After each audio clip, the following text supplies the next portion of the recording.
En este vídeo se va a abordar el uso de las propiedades personalizadas en CSS, también conocidas como variables, consideradas como herramientas clave para construir los estilos conservando su uniformidad, especialmente en proyectos grandes y complejos, en donde el uso de un determinado estilo es repetitivo y suele estar ligado a la imagen de marca de una empresa o un producto. Estas variables permiten que los cambios asociados a colores, fuentes y tamaños de las mismas se realicen fácilmente sin tener que hacerlo uno a uno en cada lugar del código en donde aparezca el valor que se requiera ajustar.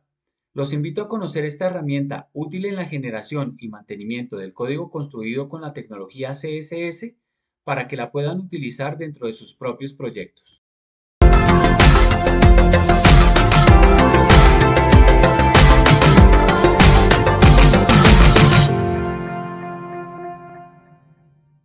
Hola de nuevo y bienvenidos a este canal que tiene como objetivo desarrollar temas que permitan construir y fortalecer las habilidades de las personas que están interesadas en la actividad del desarrollo web. En esta oportunidad vamos a empezar hablando de lo que se conoce como las variables en CSS, que es el término que se emplea para referirse a las propiedades personalizadas que se utilizan dentro de un proyecto web determinado, cuyos valores pueden ser reutilizados para atender las diferentes necesidades de dicho proyecto. Dentro de las ventajas asociadas al uso de estas variables o custom properties en CSS, se encuentran la reducción de código que se debe generar, especialmente cuando se necesita realizar alguna modificación a los estilos que utilizan esta herramienta dentro de un determinado proyecto web, y el control de la uniformidad en factores como el color, los tipos de fuentes y el tamaño de las mismas. Antes de continuar, es importante mencionar que los selectores utilizados en cada regla de estilos definen el alcance o scope que tienen las declaraciones de estilos incluidas en una determinada regla. Un ejemplo de ello es el código que se construyó en el vídeo anterior, en donde a los bloques que estamos viendo de color blanco en este momento en el navegador se les asignó sus estilos utilizando la regla que se está viendo entre las líneas 92 a 97 del archivo style.css. En esta regla, el selector combina una clase llamada adhesivo, la cual fue asignada a dos etiquetas section, con la etiqueta article, lo que indica que dichos estilos se van a aplicar solamente a las etiquetas article que estén contenidas en las etiquetas section a las que se les asignó la clase adhesivo. Este concepto de alcance o scope es importante, ya que cuando se trabaja con variables en CSS, se considera una buena práctica utilizar la pseudoclase root, la cual permite que estas variables se puedan aplicar globalmente al código HTML asociado a dichos estilos. Dicha pseudoclase root representa la etiqueta raíz o etiqueta HTML, pero se prefiere el uso de la pseudoclase sobre la etiqueta debido a que el grado de especificidad de la pseudoclase root es mayor al que ofrece la etiqueta HTML. Para comprobar este valor de especificidad, voy a incluir una regla de estilos con el selector root dentro del archivo de CSS del proyecto de ejemplo que hemos construido desde hace algunos vídeos. Una vez escribo esta regla y deslizo el puntero del mouse sobre el selector, se puede ver que su especificidad es de 10, ya que está utilizando una pseudoclase, mientras que si deslizo el cursor por el selector ubicado en la línea 7, el cual emplea la etiqueta HTML, el valor de especificidad es de 1 porque está utilizando una etiqueta. Dentro de las llaves de la regla que acabo de crear utilizando la pseudoclase root como selector, se van a agregar las variables utilizando la sintaxis requerida para ello, la cual inicia con la escritura de dos guiones, seguida del nombre de la variable, después se coloca el signo de los dos puntos y se finaliza con la utilización de un valor de propiedad que corresponda a un valor permitido por la tecnología CSS. En este caso, he agregado una primera variable asociada al color principal de nuestro proyecto, para lo cual escribo los dos guiones seguidos de la palabra principal que corresponde al nombre de mi variable, los dos puntos y el valor azul pálido. Una vez escribo esta variable, elimino la regla de estilo que está dentro de la regla de la etiqueta body en la línea 17 y cuando regreso al navegador ya se puede ver que el color de fondo ha desaparecido. Para emplear la variable que acabo de declarar, le voy a aplicar este color de fondo azul pálido únicamente al main content del proyecto. Para ello, regreso al archivo de CSS y en la regla de estilos que modifica la etiqueta main, incluyo una declaración en donde utilizo la propiedad background color, pero en lugar de volver a escribir el color azul pálido, utilizo la variable que declaré. Para poder utilizar esta variable se requiere emplear una sintaxis especial en la cual es necesario utilizar la función var,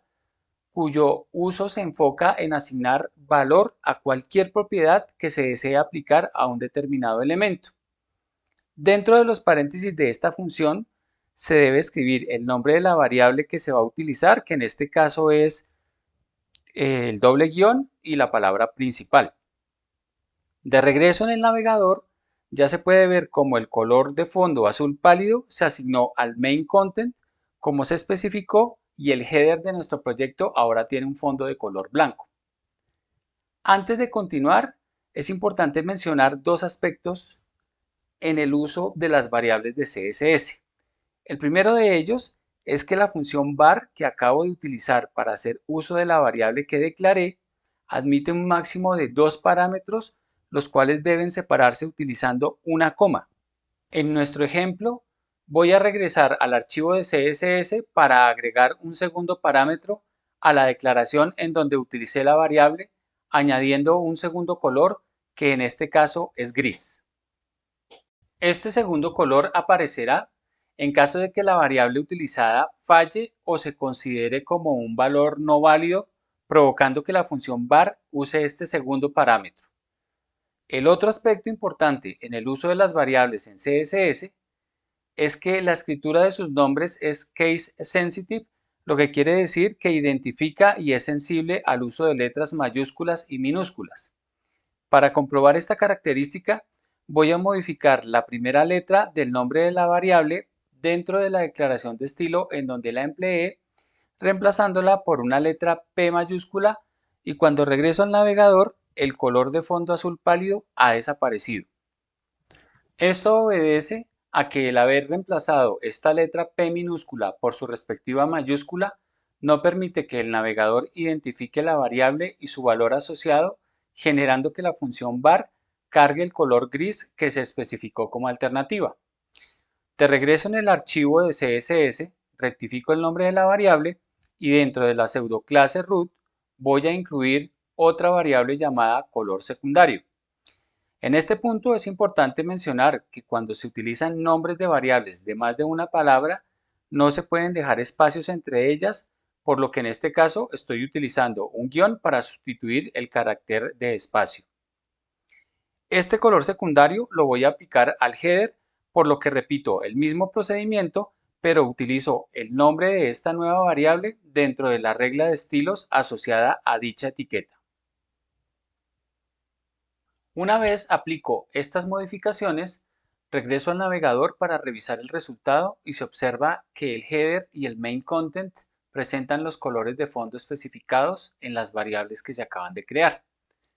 Para mejorar el aspecto de nuestro header, voy a agregar un comentario a la etiqueta FigCaption que se encuentra en la línea 16 del archivo index.html, la cual se utilizó en el vídeo en donde se explicó cómo se agregan las imágenes en HTML5. Además, se agrega la propiedad height con un valor de 150 píxeles en la regla de estilos del header para ajustar esta altura con respecto al margin top que se asignó al main content en el vídeo anterior. Como les mencioné anteriormente, otro factor que afecta la uniformidad de un proyecto web y que puede ser controlado con el uso de variables en CSS corresponde a los tipos de letras llamados fuentes, las cuales se agrupan en familias de ellas. Cada font family o familia de fuentes ofrece diferentes tipos de letra, las cuales pueden ser seleccionadas para personalizar un determinado proyecto web. Para tener acceso a estas familias de fuentes, CSS utiliza la propiedad llamada Font Family, la cual le indica al navegador el tipo de letra específico o la lista de tipos de letra que debe aplicar a ciertos elementos que hagan parte del proyecto web que esté mostrando. Dado que las fuentes utilizadas en la construcción de un proyecto web pueden no estar disponibles en el navegador que utilizan algunos usuarios de dicho proyecto, en esos casos el navegador empleará el tipo de fuente que tenga definida por defecto, conocida como la default font. Esta restricción de los tipos de fuente que utilizan los navegadores genera que cuando se construye un proyecto web se desconozca si el dispositivo que se utilizará para su visualización cuenta con el tipo de letra utilizado en la construcción.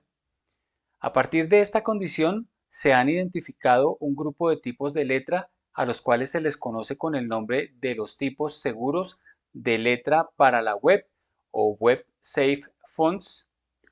que reciben esta distinción por estar disponibles en los sistemas operativos más utilizados como lo son iOS, Android, Windows, Mac y las distribuciones más populares de Linux. La tabla que estamos viendo en este instante muestra los nombres genéricos para estos Safe Fonts, que son los mismos nombres que utiliza la tecnología CSS para manejar los tipos de letra, y en cada grupo he colocado dos ejemplos como referencia. El primer grupo, compuesto por los tipos serif, se caracterizan porque las letras tienen pequeños adornos o puntas al final de sus trazos. El segundo grupo, compuesto por los sans serif, corresponde a las letras que son planas y no cuentan con adornos en sus trazos. En tercer lugar está el grupo compuesto por los tipos monospace, cuya característica es que los caracteres que los componen utilizan el mismo ancho y son muy utilizados en la escritura de código de lenguajes de programación. El siguiente grupo es cursive, compuesto por los tipos de letra que simulan la escritura manual, que utiliza trazos fluidos y en donde las letras están conectadas. Finalmente, está el grupo Fantasy, con los tipos de letra diseñados para ser decorativos y están cargados de diseños y adornos. Para conocer las fuentes que están configuradas en el navegador de un dispositivo, basta con abrir el panel de configuración del mismo, que en este caso las imágenes de referencia corresponden a Chrome de Google en la versión de escritorio. Este panel de configuración se despliega al dar clic sobre los tres puntos que aparecen en la parte superior derecha, y allí se despliega un menú del cual se debe seleccionar la opción Configuración. Esto despliega una pantalla que incluye un panel a la izquierda, dentro del cual se debe buscar la sección Aspecto. Al dar clic sobre esta opción, se despliega una nueva pantalla en la cual se debe seleccionar la opción Personalizar fuentes, que a su vez despliega otra pantalla con la información del tipo de fuente seleccionado en cada familia de fuentes que tiene configuradas el navegador. En este caso los tipos son Times New Roman para el grupo de las serif y Arial para el grupo de las sans serif, y si se decide cambiar estos tipos, se modifica la fuente con la que se ve cada proyecto web que se visualice con dicho navegador. En los casos en los que se desea utilizar una fuente que no esté cargada en el navegador, se pueden utilizar fuentes externas construidas por diseñadores o fuentes disponibles en Internet en sitios como Google Fonts, que es un servicio gratuito, el cual se destaca por ofrecer una gran cantidad de posibilidades. Allí se puede ingresar el nombre de la fuente que se esté buscando, y en este caso voy a utilizar un tipo de fuente llamado Montserrat, la cual aparece en la primera tarjeta como resultado de la búsqueda. Al dar clic en dicha tarjeta, se obtiene como resultado una nueva pantalla en donde aparecen las opciones asociadas a dicha fuente, desde las que utilizan el aspecto bold o negrita hasta las que lucen menos densas. Dentro de estas opciones se puede seleccionar la fuente que se desee dando clic en el vínculo que aparece al final de cada tipo, que en este caso será el tipo marcado como Black 900. Una vez se selecciona el tipo o los tipos de fuente que se desean utilizar, aparece una alerta en el icono de la parte superior derecha, el cual sirve para visualizar las familias seleccionadas. Al dar clic en ese icono, se despliega un panel en la parte derecha de la pantalla en el que aparece el nombre del tipo de letra seleccionado junto con las opciones para vincular o importar dichas fuentes seleccionadas. En caso de utilizar la opción importar, existen dos formas de hacerlo, en donde la primera de ellas es copiar la regla import que aparece dentro de las etiquetas style en el código ofrecido por esta plataforma y pegarlo como primera instrucción en el archivo de estilos asociado al proyecto que se está construyendo. La segunda forma de realizar la importación aplica cuando estamos manejando los estilos dentro de la etiqueta head del archivo index.html del proyecto y consiste en copiar todo el código, incluyendo las etiquetas style, para pegarlo dentro de la etiqueta head, cuidando de que allí también sea este código la primera regla de estilo en CSS. Para la opción de link o vincular, se debe dar clic en el checkbox para esta opción y copiar el código ofrecido por la plataforma para pegarlo dentro de la etiqueta head del archivo HTML asociado al proyecto que se esté construyendo. Al final del código asociado tanto de la opción de importar como de la opción vincular, Google Fonts utiliza un componente que curiosamente también se llama display con el valor swap, que le indica al navegador que debe cargar el proyecto web con la fuente que tenga configurada por defecto y una vez el proyecto esté cargado, debe reemplazar la fuente por defecto por la que se haya seleccionado. Dado que nuestro proyecto se construyó un archivo independiente para manejar los estilos, voy a borrar el código asociado a la segunda forma de realizar la importación. Adicionalmente, es importante mencionar que la utilización de la opción de importación impacta negativamente el rendimiento del proyecto porque lo hace más pesado, mientras que la opción de vincular genera mejores resultados en este aspecto. Por esta razón, voy a eliminar el código asociado a la primera forma de importación que se había colocado al inicio del archivo de CSS para dejar solo el código asociado a la opción de link o vincular que se colocó en la etiqueta head del archivo de HTML. A pesar de que la opción vincular ofrece mejor rendimiento, se debe tener en cuenta que se considera mala práctica vincular más de una fuente externa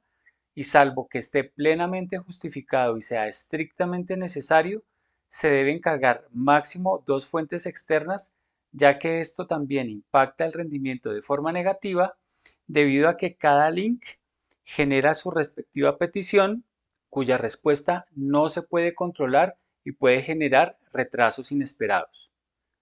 Además del código asociado a cada una de las opciones de importar o vincular, al final del panel Google Fonts ofrece otra línea de código CSS para especificar las familias que se deben utilizar, en donde la primera corresponde al tipo de fuente que se haya seleccionado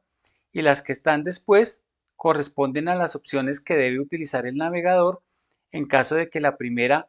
no esté configurada en el dispositivo en donde se está visualizando el proyecto. Esta línea de código que utiliza la propiedad FontFamily debe copiarse para ser pegada dentro de la regla de estilos del elemento que la vaya a utilizar y en este caso voy a pegar esta declaración dentro de la regla de estilos que utiliza la etiqueta header como selector, lo cual debe modificar el aspecto de nuestra barra de navegación. De regreso al navegador, se puede ver que la nueva fuente Montserrat está siendo utilizada por las nuevas opciones de la barra de navegación y el cambio se percibe fácilmente al comparar los demás textos del proyecto que aún utilizan el tipo de fuente cargada por defecto en mi navegador. Ahora que ya se conoce cómo funciona la propiedad FontFamily, regreso al archivo de CSS para modificar el aspecto de la fuente utilizada en los contenedores de color amarillo que corresponden a los subtítulos de las secciones del proyecto y en la regla de estilos de estos elementos asigno el tipo de fuente Verdana que no requiero importar o vincular porque está disponible en mi máquina, un tamaño de fuente de 2.5 rem y un color azul oscuro. El resultado de esta modificación en el navegador refleja los valores de tipo, tamaño y color de fuente especificados, los cuales, al igual que lo hicimos con los colores del header y del main content, pueden establecerse utilizando las custom properties o variables de las que hablamos al inicio de este vídeo. Para ello, Basta repetir el mismo procedimiento de construir el código de cada variable dentro de la misma pseudoclase root del archivo de estilos, y dado que en este caso se trata de un tipo, tamaño y color de fuente, se requiere crear tres variables diferentes como aparecen en este momento en las líneas 14 a 16. A estas tres variables he añadido otra asociada al color de fondo amarillo, que es la que está en la línea 17. Una vez se crean estas variables, se reemplazan los valores de las correspondientes propiedades que aparecen en la regla de estilos que combina la clase adhesivo y la etiqueta div en su selector, iniciando por la propiedad background color, en donde se utiliza la función var como lo vimos anteriormente. Tan pronto se escribe la función, el editor de texto proporciona los parámetros posibles de acuerdo con las variables que se hayan creado, y en este caso seleccionaré la que tiene el nombre color fondo sección. Este procedimiento lo repito con las propiedades fontFamily, fontSize y color, asignando las variables que le correspondan como valor. Aparentemente se ha pasado de escribir valores sencillos a escribir nombres de variables más extensas, generando el mismo resultado en el navegador como se está viendo en este momento. Esta percepción cambia si suponemos que se trata de un proyecto con más líneas de código de las que tenemos en este momento en nuestro actual ejemplo, y se requieren invertir los colores de la fuente y el fondo utilizado en los subtítulos de cada sección. En un escenario en donde no se utilizan variables, dicho cambio implicaría buscar dentro de miles de líneas de código la aparición de estos valores para poderlos modificar uno por uno, con riesgos adicionales como por ejemplo escribir el código hexadecimal incorrecto para algún color, rompiendo la uniformidad del proyecto. En el escenario en el que sí se utilizan las variables, basta con regresar a mi archivo de estilos y hacer este ajuste en las variables que tengo registradas en la regla de estilos que utiliza la pseudoclase root, como lo estoy haciendo en este instante, reduciendo la cantidad de código que debo escribir, y una vez realizo esta modificación, regreso al navegador y ya se puede visualizar este cambio, el cual ha mantenido la uniformidad de estilos en mi proyecto como lo reflejan los dos contenedores a los que se les asignó dicho estilo. Hasta aquí este vídeo, que espero haya sido claro, útil, y si les ha gustado, por favor no olviden suscribirse a este canal, dejar su like y compartir su valiosa opinión en la sección de comentarios. Mil gracias por acompañarme y los espero en el siguiente vídeo, en donde vamos a familiarizarnos con el concepto Responsive Design.